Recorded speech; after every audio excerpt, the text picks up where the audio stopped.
In order to sustain change, in order to move an organization, in order to get your people on the same page, as a leader, you have to be able to go behind the behaviors to the beliefs and work on influencing the beliefs, what people think.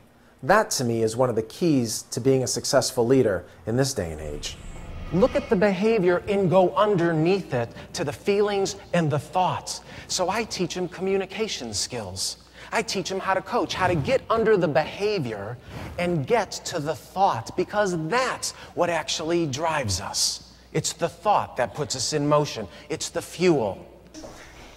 In the back of our minds, we don't always talk about this, but anybody have that little voice that sits on their shoulder and they're hearing about how somebody's kicking it out of the park, and we compare ourselves to how well they're doing, and we compare their results, and their results are way up here, to our results, and our results are over here?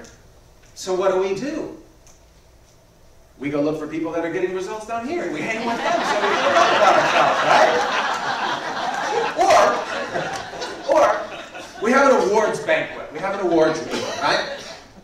And you're sitting there, and you're waiting for somebody to call you up. You're not getting an award, but you're still waiting, because salespeople are competitive, right? So they call the next, it's not you.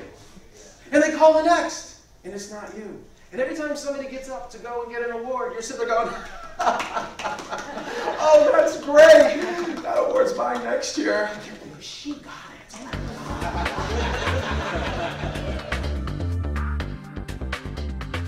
If you look at what's happened in organizations where it was very siloed, the old way of control and command worked. But now, leaders are being forced to not only collaborate with other leaders, but they have to collaborate with their people.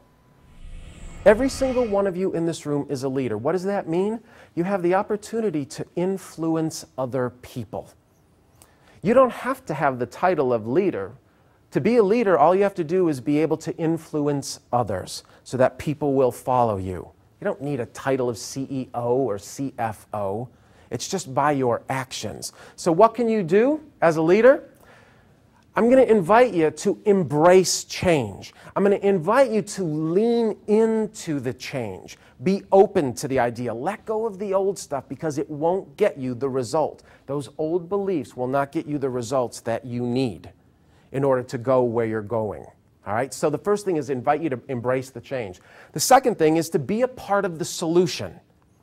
What does that mean? That means thinking openly about what things could be and bringing solutions to the group and moving it up the chain.